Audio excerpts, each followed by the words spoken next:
honestly. Who is this chess sweep?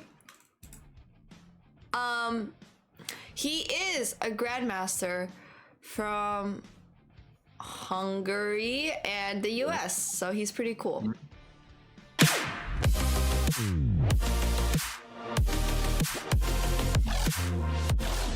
Yeah, don't worry, Alex, you're good. Thank you for the last part. Yeah. No worries. I made sure to wait. Do you play? You play under the U.S. Federation, right? No. Oh, it's still I Hungarian. could. No, I could. Oh, okay. But But not yet. But not yet. Okay. I see. So, Alright. yeah.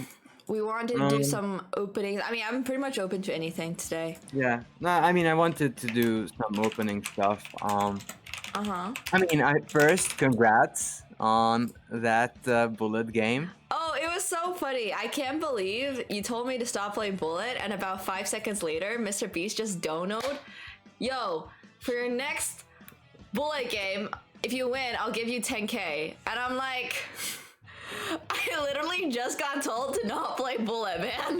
Now if I lose my over-the-board tournament, you guys know who to blame. Right, guys? I'm joking. But it was actually so ironic because, yeah, I mean, what were the chances, honestly, of that happening? It was, it was so low. By the way, I have no idea if it had anything to do with it, but I recalled after our talk that we actually discussed you have to play like your life matters on it, and True. I felt that might have been a trigger, but that's just my guess. Yeah, no, that game was pretty clean until the end game part, until I tried playing queen to d5. I don't know why I thought I would be winning that pawn end game.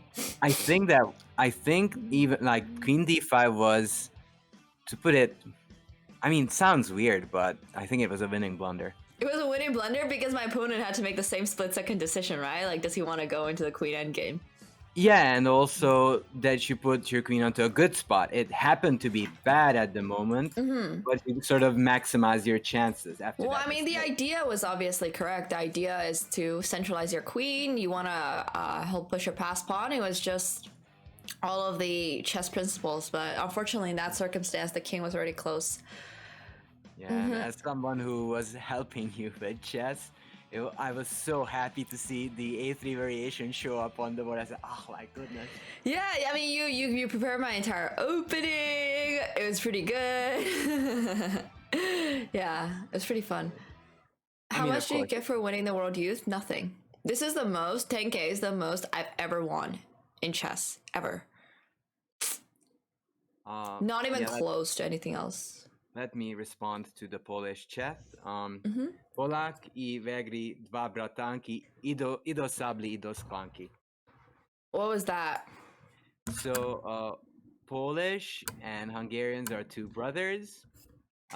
They fight together and they share drinks together. Oh, nice. Okay. Wait, was that in Hungarian or in Polish? Polish. Oh. That sounded so fluid. I literally couldn't even tell. Like, it was straight up just very, very... Oh, thank you. I mean, from a Polish girl, it's an honor to hear. Yeah, of course. No Polish perfectly. So sabli is saber, basically. It's like almost a direct translation. Saber. I'm gonna post it in the chat. Sabli. So shabli. It's shabli. Shabli. Yeah. Wait, what does that mean? Saber. Saber. You know the saber dance? You know that song? I'm pretty sure that classical piece. No. Maybe not. But there is a famous saber dance. It's basically a weapon from those older times. Okay, so it's a sword. Okay, Yeah, Pablo Sabre.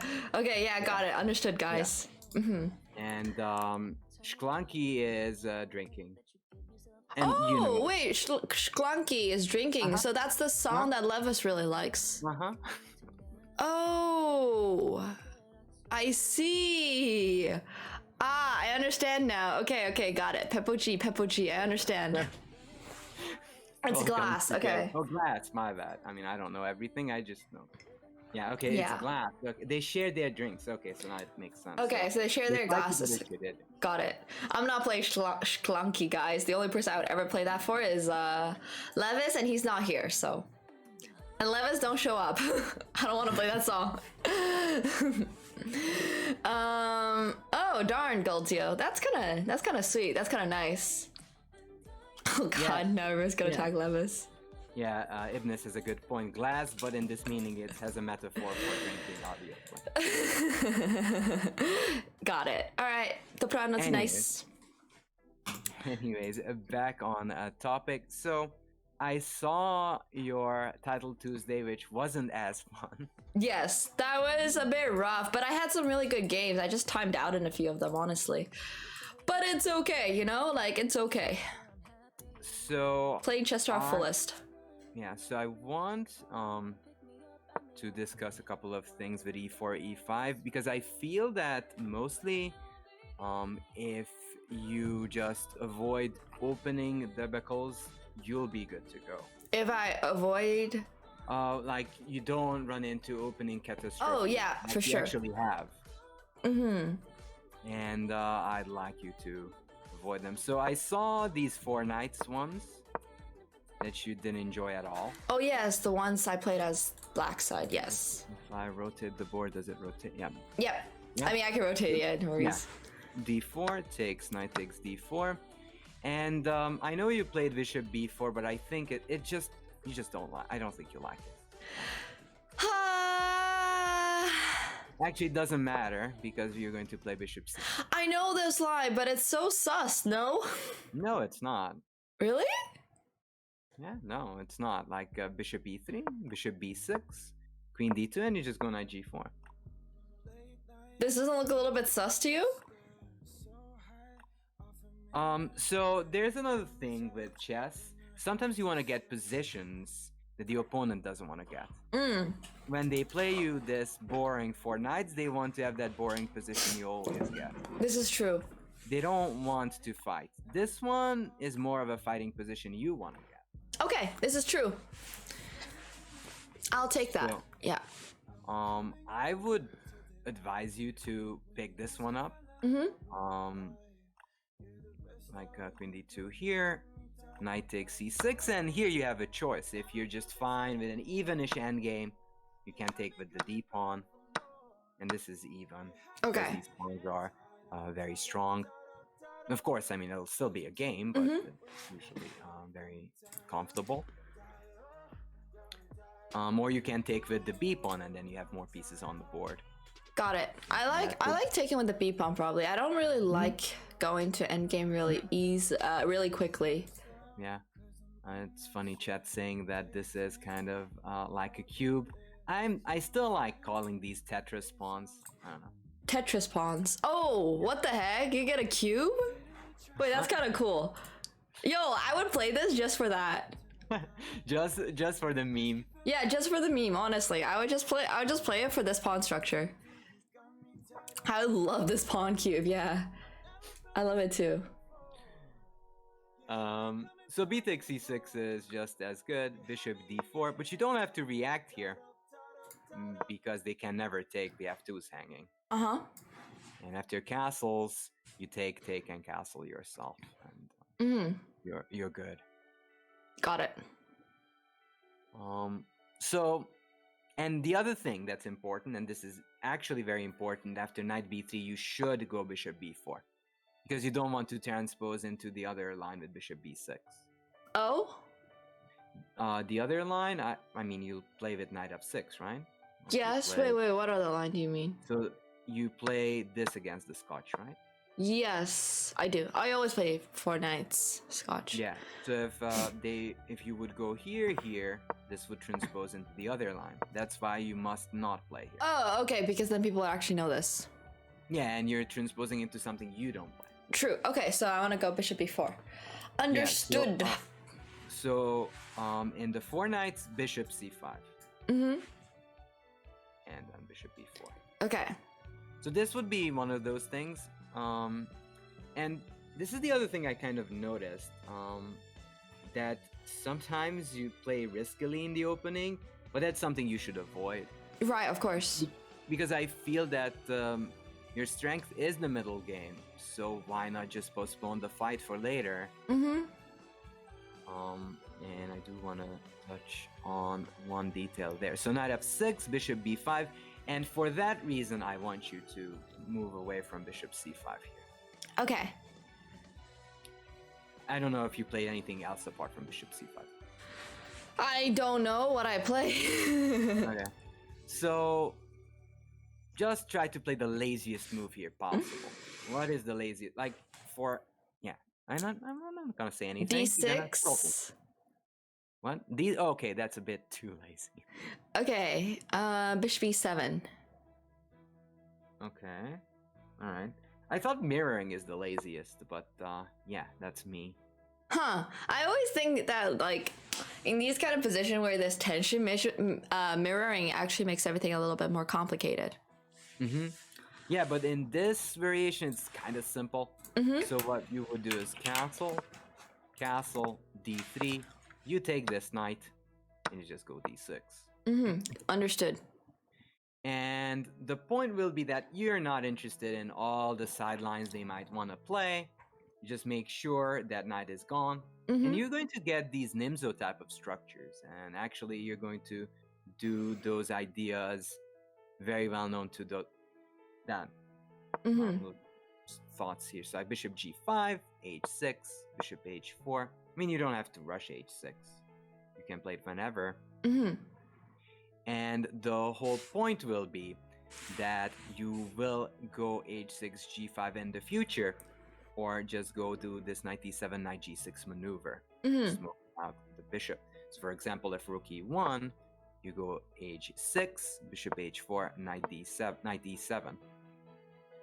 Okay. And we're not afraid of the double pawns here, because that would help us. No, you are afraid of double pawns, but you don't get them because you can take on b5. Oh, I see. Okay. I didn't think of that one. Yeah.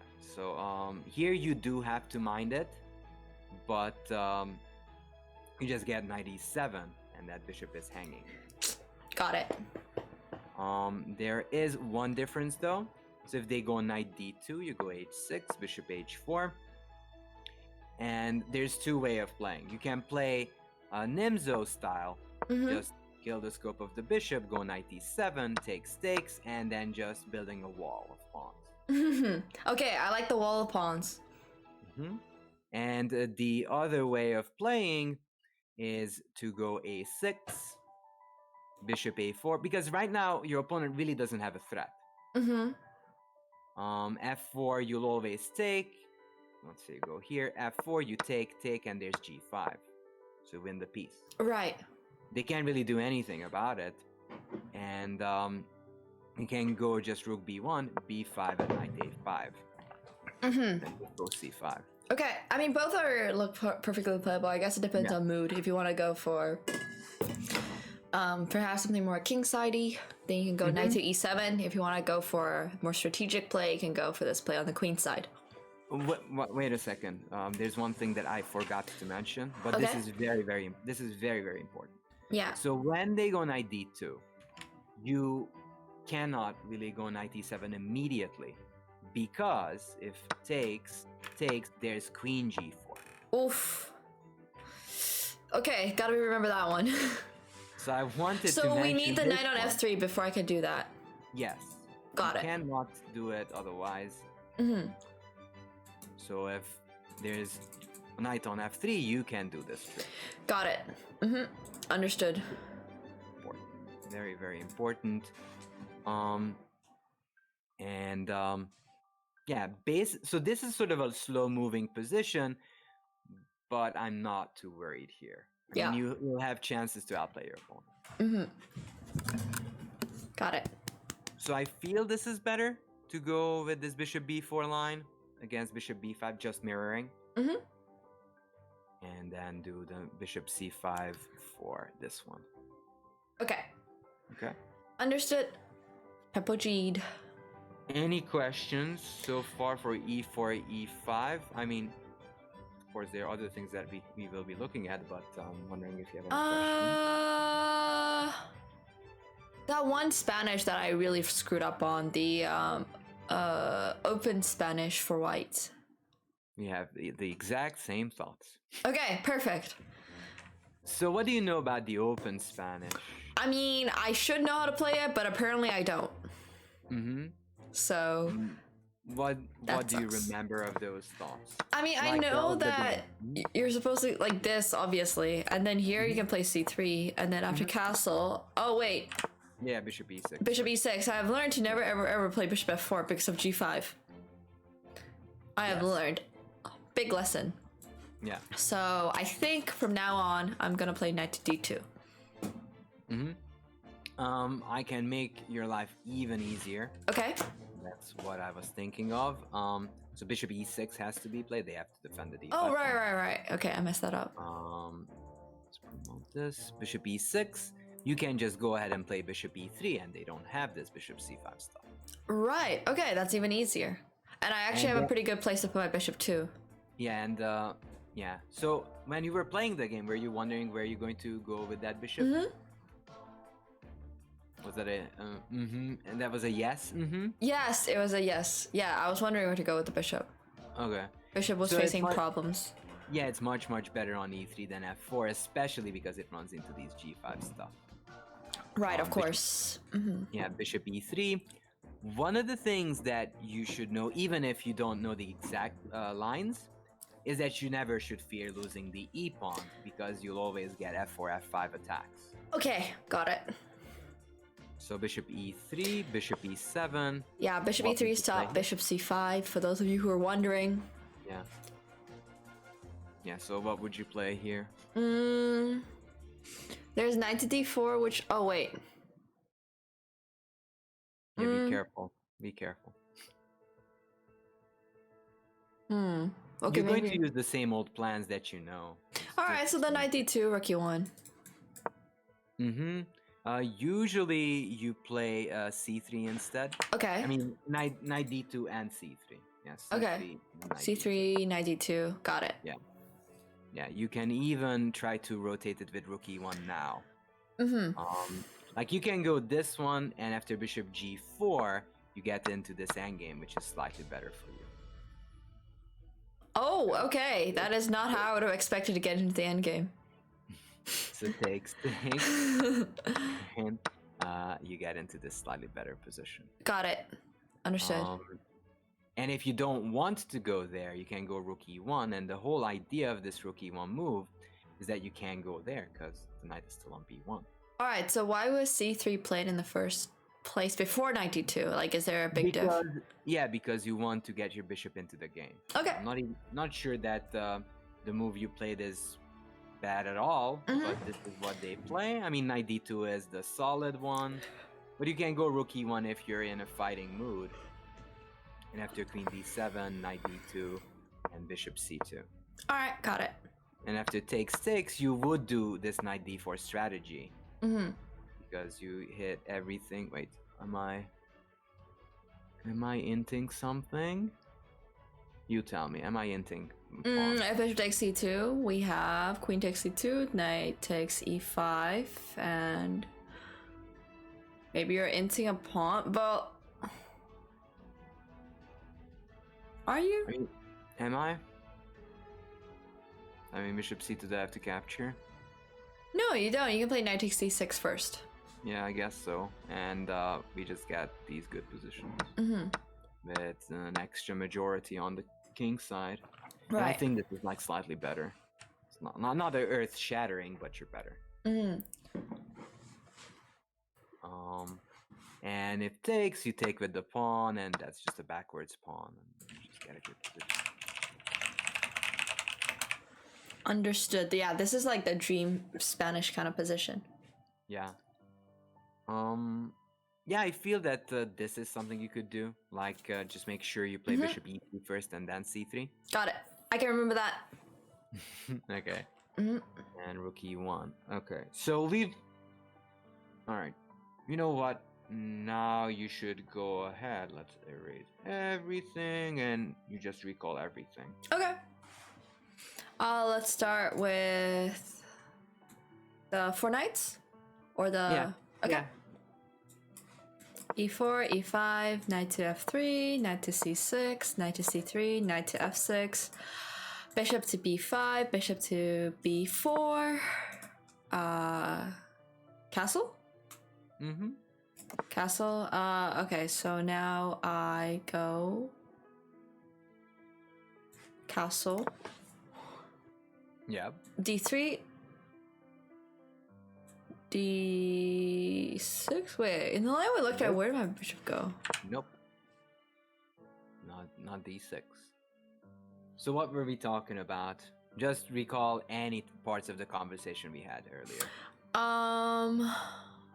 Oh, pawn structure. Mm-hmm. Okay. Yeah, good. And then we play d6. Yes. Okay, now if bishop to g5, we play bishop to d7. Mm-hmm. If they play something like h3, we can play knight to e7, or we can go for a6 and b5. Yes. And you can also put in the h6 bishop h4 moves. Right. You can also put that in, and it's actually nicer because, so if you go here, they can go knight h for you. Mm-hmm. The difference being, if you put that one in there, knight e7, here knight g6 immediately hits the bishop. Yeah, got it. Yeah. Mm-hmm. And if knight d2?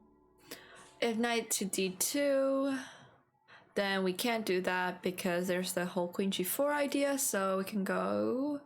Well, we can throw in h6. Yeah, can you show it on the board though? It's good for... Oh, I did. I don't know why it's not. Oh, you did. Okay. Yeah, h6, yeah. Okay. Okay. Go a6. And then pawn, and then here. You can also throw in rook e8 as well. Rook e8 as well? Okay. Rook e8 for the idea that you're pressing on that e pawn for later time, and then you can do that. Yep, got it. And you can also rotate the whole thing with g5 if you want to play for the blockade, this Nimzo style. Yep, that looks perfect. I like this one more, I think. It's a little bit more dangerous, but it's interesting. But it is basically the Nimzo play. I mean, it's called going for the dub. That's true. Yeah. If you want to win, you sometimes have to take risks, right, guys? That's true. Although that's the other thing, I feel that you are quite decisive with white. Like, I mean, I haven't checked, and I haven't seen that much, but I assume like with white you win a lot of games. Yes. And I don't know what your like usual score is with black. Both of them are probably negative win rates, so it's fine. Not always. Okay, so I think like you have a very good win rate with white. So if you're solid with black, that's a good start. Yeah. Okay, understood. So you don't always have to try with both colors, but it's obviously the way to go, and eventually that's where we're headed to. Yes. Okay. All right, so this is done. You know this. Yep. Then we're interested in d4 now. All right. Okay, so now e takes. Knight takes. All right. Bishop here. We didn't look further, but we don't really need to. Bishop e3. Bishop here. Yes, queen d2. Knight to g4. Yeah. Knight takes c6. Box. box. This is how I remember. I'm definitely not stronger than this Grandmaster. Trust me, guys. It's my dream to be as good as Dennis sometime. All I remembered was box. We go for the great. box. Like, if you get a memory hook, that's the perfect thing. Yeah, we want cube. We want cube, so you can remember the cube, and you can also kind of remember the other one with the Nimzo ideas. That one doesn't look like a Nimzo to me. It looks more like a Gyoko piano. Oh, okay. Yeah. I mean, this is one possibility. There's also the other one where I don't have to exchange queens. Yeah. And that one can be just B ticks, right? Yeah. Yeah, both work. Bishop d4, d6, castles, and then you're just complete. This is a normal position. Okay, got it. I mean, I might end up taking here, retreating the knight back, bishop up. Yeah. Okay. Yeah. So takes castles, but you don't you don't always have to do that. You can just castle first. Because tension is good, and that's actually one of the secrets of chess. Yes. The more tension you can keep, the more likely you get the better chances. Yep, for sure. And I've been meaning to go ask ChessBase to give me the new Mega database so I can run. Nice. Yeah, so don't worry. Once you give me the stem, I'll make the flower. Eat. For those of you who are wondering what this is, what that means is usually when chess players prepare openings, right? So if the line is not directly given to them, they start with a certain amount of moves that everybody can look through and explore. But then what you do after that is you open up the Mega database, which has how many games in it now? 8 million? Yeah, millions. Yeah, millions and millions of chess games, and you basically look through what every single Grandmaster has done. And if your computer's powerful enough, you also boot up Leela, and you end up having a big database, a big file of like 600 different lines. And that's how chess players usually prepare openings. Like, sure, we only see move 10 here, but I'm sure ChessWeeb knows more, but the idea is that in tournaments, knowing only the first 10 moves isn't enough, so what you actually need to do is also know how to play the entire middle game. Yeah. Yeah, but the other thing is, I feel that once Nemo will get a hang of the principal ideas, she will be able to play it, regardless if she knows it exactly the moves or not. I mean, that's her talent, that she feels the right plans. Yeah, that too. So she just needs not to get hinted in the opening. Yeah, that's the main issue. It's if I had the energy to take it one step further, you know, that's the next step. But right now, it's just figuring out what to not mess up in the opening. I feel, I mean, once you get this one down that we just looked, you will be sort of closing down the e4, e5 problem. Okay. And that's a good first step when you only need to deal with other issues. Yes, this is very true. Talking about other issues, though, so I saw you playing d4 here. Yes. And so there's a difference, sadly, between the things that we should do and what we can do. I feel that for you it is better to just play set openings and not be too creative when you're playing with black. Okay. So I would rather see you play e6 here and go with your usual play. You can go ahead and play your d4 here later. This one. Wait. Right. This one. Wait, what's the difference? Because I usually play the Neo-Catalan, but why doesn't the Neo-Catalan work here? You mean immediately here? Yeah, because they somehow get b4 in. Yeah, they get b4 in. That's the thing. So what's the difference? Like, how was it that? Yeah. How was it that they weren't able to get it in before? So the difference is that in this position, they don't have, like, you play d4 and there are no tactical tricks and your bishop is out. Okay, right. So I need to prepare a little bit. Okay. Yeah. Thank you, David. In this position, your bishop is not controlling the b4 square. Okay. That's the big difference. Yes, sir. So I would try not to be creative in the beginning of the game and just come up with, like, you can play that d4 system because you know it, but do it in a later time. Got it. I'm preparing against David this weekend, guys. Yeah, with Chess Weave, my coach, so gonna be a good time. It's David. Okay, David. I'm sorry. David. I'm sorry, guys. Close it up. Because even in Hungarian we say David. David. It's like Bartosz, not Bartosz. Yeah. Like English makes it go up and Polish makes it go down. Yeah. Yes. Yeah. Different rhythm to the language. Yeah. So Yes. c4 e6, and that'd be great.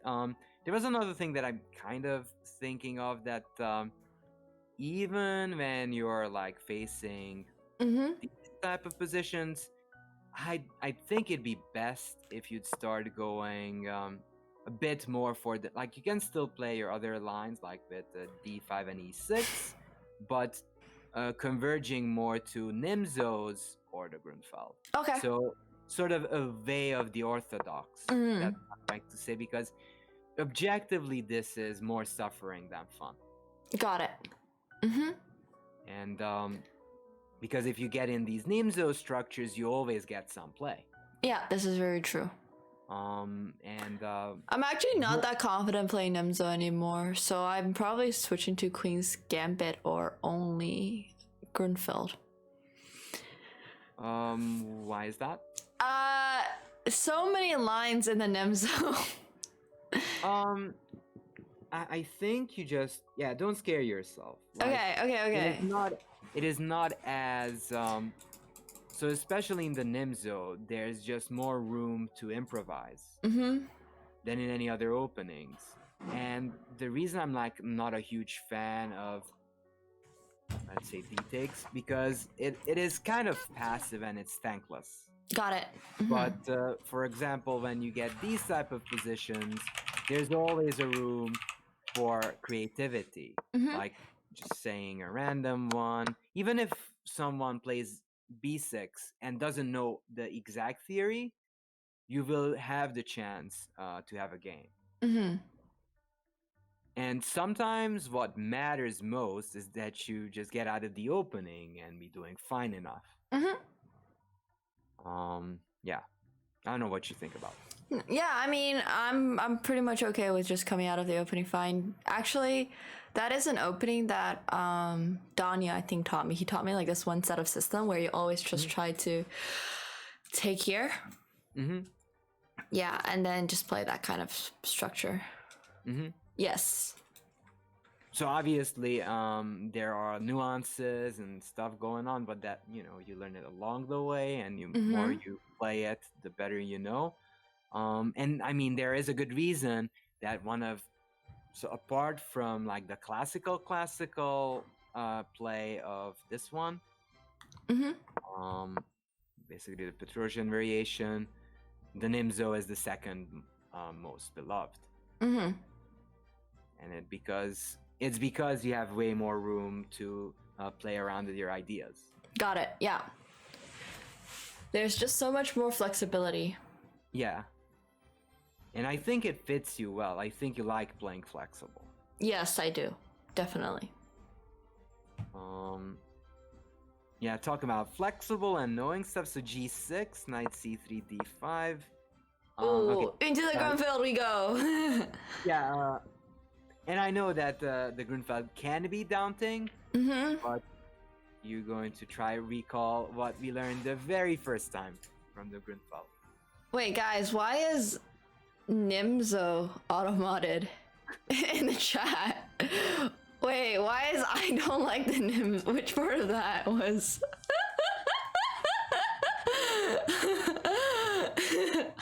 I'm very confused. Okay, it's fine. It's fine. I was just laughing at that really hard. Steam element hits on the ninja. Yeah. That is sad. It's pretty funny. Okay.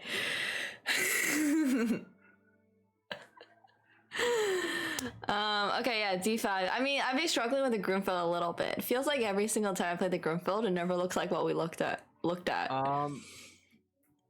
We're gonna get there. I'm going to get rid of a couple of your problems that you had.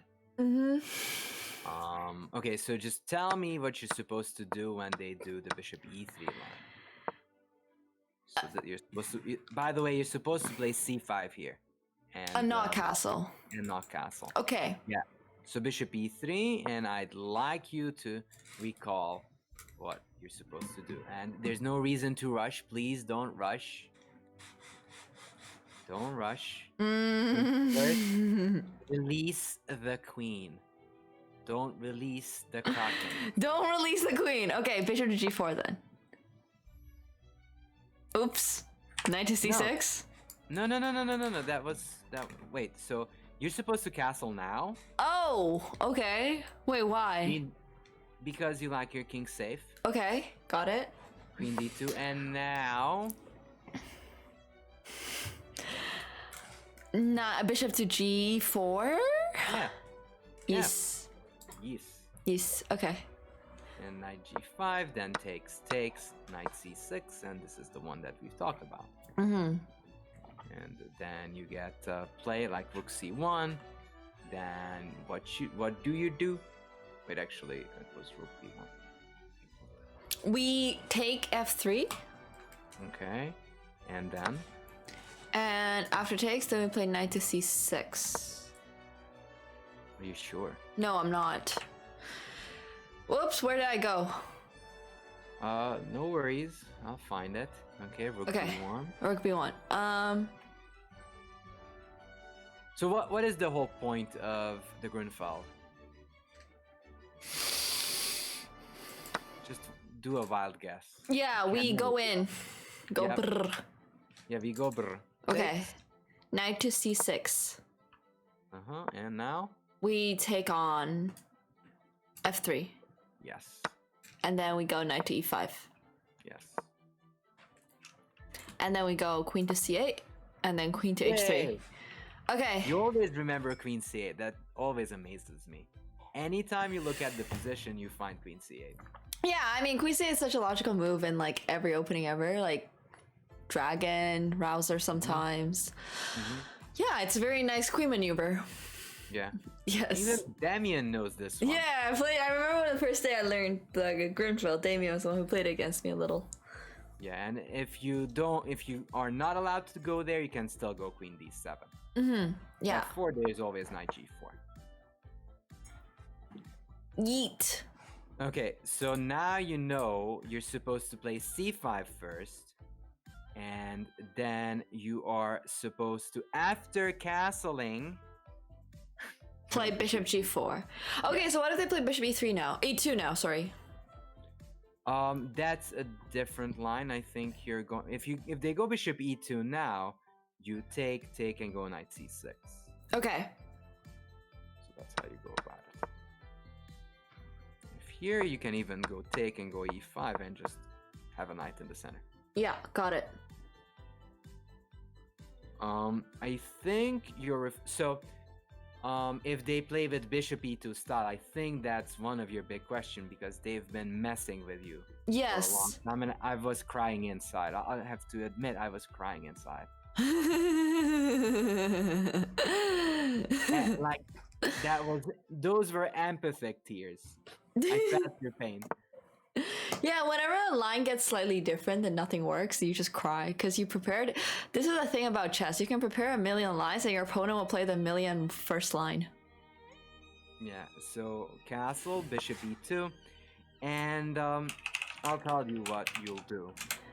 You're going to go queen c7, castles, and you'll go b6, bishop g5. If they go d5, you take the pawn like it's got it. No tomorrow. And your bishop's actually good over here, And in fact, like sometimes you can even go bishop a6 just to exchange off that bishop. Yeah. Now you can, by the way, mix or match the order. You can also go e6 here. So if you want to, you can go. So when you see rook b1, bishop e2, just make sure you get this setup of e6 and b6. Okay, got it. Because after bishop g5, b6, well, let's say rook e1, bishop b7, here you get the knight to d7, and after rook fc8, this is considered to be dynamically balanced. Sorry, dynamically balanced. Okay, maybe, yeah, that I don't know how I came up with that idea. I apologize. No, wait, I'm trying to wrap my head around this because there's like there's material versus dynamic. Okay, dynamically balanced means he gets an attack and I get an attack too. Yeah. Okay, got it. Yeah, that makes sense. Now I was reading lots of chess articles, like New in Chess and stuff, and they love throwing these words around. Yes. Do you still read New in Chess and all those magazines? I don't like. I feel like I've worked enough that I don't need to listen to other people's advice. Right.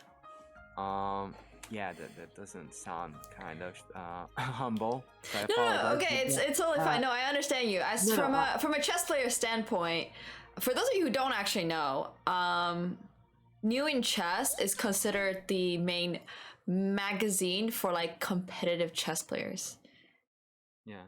And they're pretty cool. But I used to have all of them. Yeah, I used to have all of them too, and then I basically canceled my subscription because I realized all I ever did was read the stories and look at the pictures. I did that too. And you know, the back of it has this monthly because it comes out 8 times a year or something. Like there's a monthly, what's it called? There's like a monthly interview section where there's like the chess player of the month. Yeah. That was really cool. Pretty cool. Yeah. Like, I mean, it's very useful, but so once you have like a firm idea of what you're doing, you don't need to. Like, if you know what you're doing, it's not as important. This is very true. But if you're looking to get inspired, that's a perfect thing to use. And actually, I got very inspired anytime I was reading it. So, New in Chess, sponsor us now. Yeah, New in Chess, please. I want to get Chess Player of the Month. Yeah. Once. That would be great. Thank you. Yeah. So... people shy, but people shy, yeah. Yeah, so this is the way to play. And you get a very, very normal position, and you don't get checkmated, I promise you. The same way happened before. Just remember, if there's bishop e2, rook b1 stuff, e6, b6. Okay. Yes, sir. This e6, b6 one, and the other one that kind of, I think, was troubling for you was these bishop f4 lines. Yeah, I remember we looked a little bit at them where we have to just take on c5 at some, c4 at some point. Yes. Okay. So, bishop knight f3, bishop g7, bishop f4. You can just go and play c5 here. Wait, am I right? Am I showing you the right one? Takes... No, wrong one. No. You Isn't castle. it... Oh, castle and then take, right? No, castle. And so you don't take. That's bishop g5 maybe. Yeah, that's the bishop g5 line. So you're right. Oh, I've been messing this up then. Yes. So bishop f4 you don't take on c4. Okay. So bishop f4, castle, e3, you go c5 now.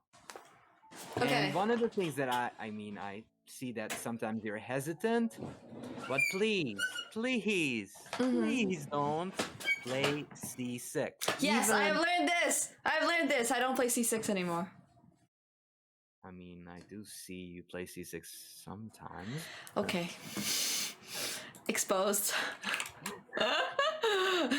Guess that's what happens when I stream all my games. Unlucky. I used to do this thing with my coach where they would ask me if I've been doing something and I could actually say no.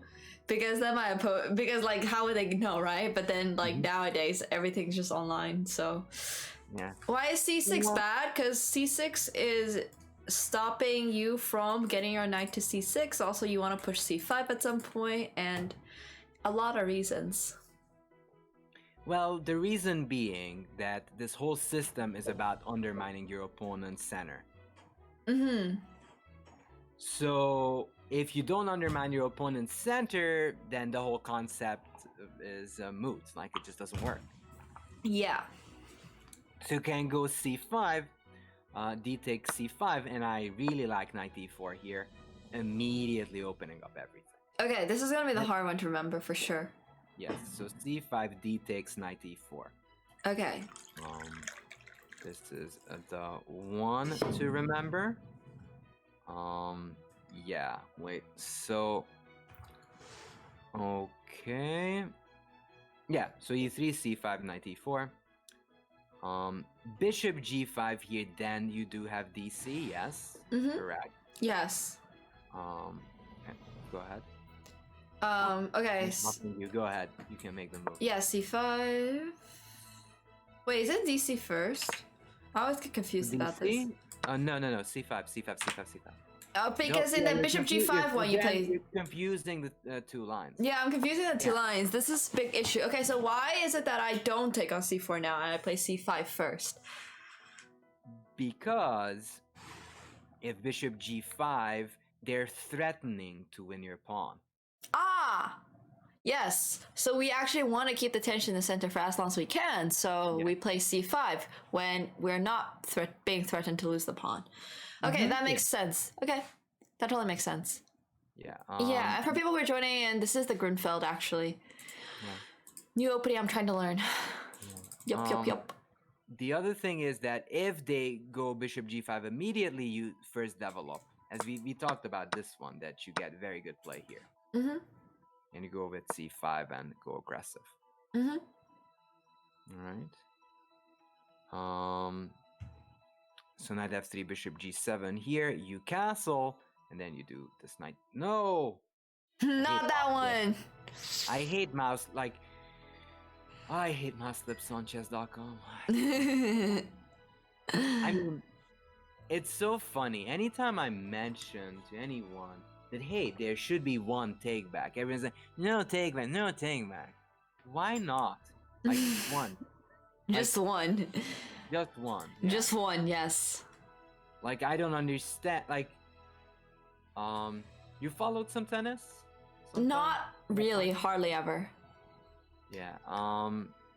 So I mean, in many sports, like, you can have like a second try. And nobody bats an eyelash that, hey. Like in tennis when you get the second serve. Second serve, yes, exactly. Like, nobody cares. But in chess and war, the rhythm of the game, no, what would change, really? Like, if someone's dishonorable, they'll be dishonorable anyways. Aiming at online chess is necessary. There's actually 3 tries in pole vault, I think. That's true, yeah. Yeah, so that's pretty cool. I mean, it's very important to have 3 tries in pole vault because I've seen my friends' poles snapping off. So, like, if you're, like, disqualified from a tournament because your pole snapping off, well, they better be giving you a retry, you know? Yeah. Yeah, 3 tries for all the field events in case something goes horribly wrong. Yeah, I mean, in this sense, chess is probably one of the harshest games. You make one mistake, whoops! Yep, GG, go next, yeah. Yeah. So, I mean, in this sense, I like the fact that we have a bit more online chess because you can spam more games. Because when you're just playing a classical game, you either have a good game or you're mad the whole day that you lost. Yeah, exactly. I actually like online formats more. I'm really, really curious to know if they'll change the online format. I think they're going to have more of these hybrid formats. Yes, hope so. You guys don't know the pain of losing one game at 10 a.m. and then you've got the rest of the day off. Yes. There's you don't know that pain. You don't know the pain of losing a game in 2 hours and then you have to chill because nobody else is done, first of all. And you don't have anything to prepare. And everything sucks. So... it's a mood. Damien would know. Yeah, Damien would know. It's just very, very, very painful. Mm-hmm. I mean, at least we get to reflect, but it's not a fun time. Yeah, and everybody also gets to watch you walk out of the tournament hall. Yeah. And they're like, oh, they lost already? Darn, what a noob. Yeah, but it's okay. Yeah. That kind of reminds me of the time when I was very little, getting very bad positions and just was looking around. You know, I was playing a position, it was move 8, it was terrible already. Mm-hmm. Looking around and said, I'd take anyone else's position now if I could, but I can't. Uh-huh. And it's such a pain. Yeah. Hi. Do you remember though, Queen B3? I mean, you can also just talk it through what you see, what I'm threatening. You were threatening to take my pawn on d5, so my wildest bet is going to be we take on c4. Thank goodness you didn't play c6. Yeah, of course. c4? Okay, now I can... Castle. Mm-hmm. e4. Okay, we gotta hit it in the center somehow. Okay. Alright, so there's two things that you can do. A6 is ironically called the Hungarian Variation. Okay. Because of Hungarian people inventing it. Okay. So one of the things is that if they go e5, you go b5, and you're starting to counterattack against the queen. Like here. I'm gonna play this just for the name. Can go knight d7 and c5 breaks. Just undermining those pawns. If e6, you take it like there's no tomorrow. You don't care. And you just go very aggro. Got it. And if h4, you can go back actually. This is defended and you still go c5. Or not, even you can attack with knight c6. Understood. So a6 is one of the ways, but if you don't feel like it, you can go knight c6 and go for e5 breaks. Okay, I'm down for the Hungarian, honestly. Okay, but I did want to mention this one as well, because this has been played by Anish and won a nice game against Aronyan. So this is another idea you can do. Got it. And again, that's kind of the beauty of the Grunfeld, that your opponent's king is sort of stuck in the middle, and you can mess with them. I mean, you can even see that after this one takes, knight takes e4, basically you're winning on move 12. Actually 11, but I can't count. Yeah, understood. So,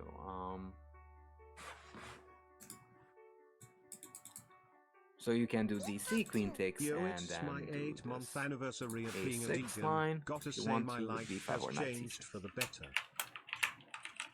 Okay, so that means...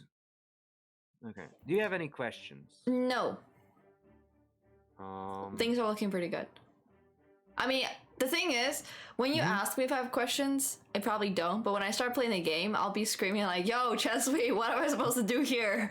You know, it's always like you don't know what you don't know yet.